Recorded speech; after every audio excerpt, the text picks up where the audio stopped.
அனைவருக்குமே வணக்கம். இந்த வீடியோவில் நம்ம எதை பற்றி பார்க்க போகிறோம் அப்படின்னு பார்த்தீங்கன்னா, அனைவருமே எதிர்பார்த்துட்டு இருக்க இந்த மை3 ஏர்செல் நிறுவனத்தை பற்றி தான் இந்த வீடியோவில் பார்க்க போகிறோம்.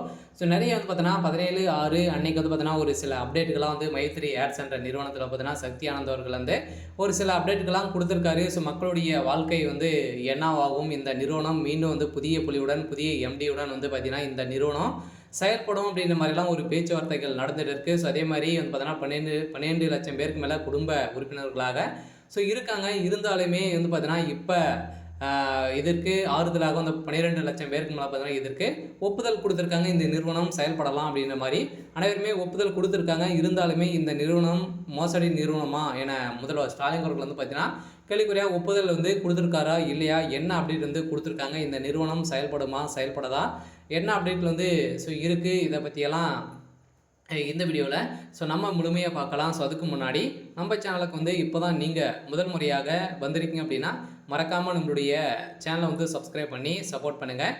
வாங்க வீடியோக்குள்ளே போகலாம். பார்த்தீங்கன்னா இந்த மை3 ஏர்செல்ன்ற நிறுவனம் அப்படின்னாலே பார்த்தீங்கன்னா ஒரு பணத்தை அள்ளி கொடுக்க விதமாக தான் பார்த்தீங்கன்னா இந்த நிறுவனம் செயல்படுது இல்லையா. ஃபோனை எடுத்தாலும் விளம்பரம், அதே மாதிரி பார்த்தீங்கன்னா நிறைய ஃபோன், லேப்டாப் எது பார்த்தாலும் பார்த்தீங்கன்னா டிவிலும் பார்த்தாலும் எங்கே பார்த்தாலும் விளம்பரத்தின் மூலமாக தான் பார்த்தீங்கன்னா பணத்தை சம்பாதிக்கிறாங்க.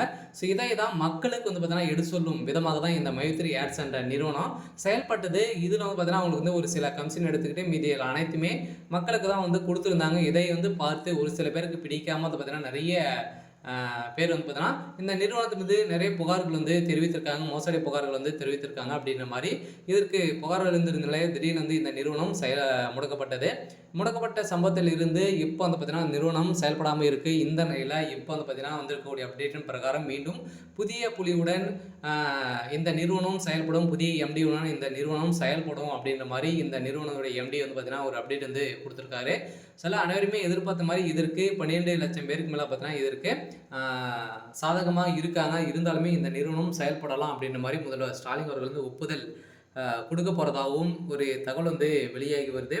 இந்த நிலையில் இந்த நிறுவனம் கட்டாயம் செயல்படும். பார்த்தீங்கன்னா இந்த நிறுவனத்தை பொறுத்தளவுக்கு மக்களுக்கு அள்ளித்தரக்கூடிய ஒரு பண ஆப்பாக தான் இருந்திருக்கு. ஏன்னு பார்த்தீங்கன்னா அனைவருமே ஒரு விளம்பரம் பார்ப்பது மூலம் எவ்வளோ விளம்பரம் பார்க்குறோமோ அந்த அளவுக்கு பணத்தை கொடுக்கக்கூடிய ஒரு ஆப்பாக தான் இருந்தது. இந்த நிலையில் ஒரு செயலை பிடிக்காதவர்கள் பார்த்தீங்கன்னா செய்த சம்பவத்தின் அடிப்படையில் இப்போ இந்த நிறுவனம் முடக்கப்பட்டிருக்கு. இருந்தாலுமே இந்த நிறுவனம் மீண்டும் புதிய புலியுடன் செயல்படலாம் அப்படின்ற மாதிரி முதல்வர் ஸ்டாலின் அவர்களுக்கு இப்போ காதுக்கு எட்டியிருக்கு. இருந்தாலும் முதல்வர் ஸ்டாலின் அவர்கள் என்ன பண்ண போகிறாரு, மக்களுடைய நிலை என்ன ஆகும், இந்த நிறுவனம் செயல்படுமா அப்படின்றத வெயிட் பண்ணி பார்க்கலாம். இருந்தாலும் என்ன நடக்க போகுது அப்படின்றத வெயிட் பண்ணலாம். சரி, ஓகே. இன்னைக்கான அப்டேட் இதுதான். மறக்காமல் நம்மளுடைய சேனலை சப்ஸ்கிரைப் பண்ணி சப்போர்ட் பண்ணுங்கள். தேங்க்யூ.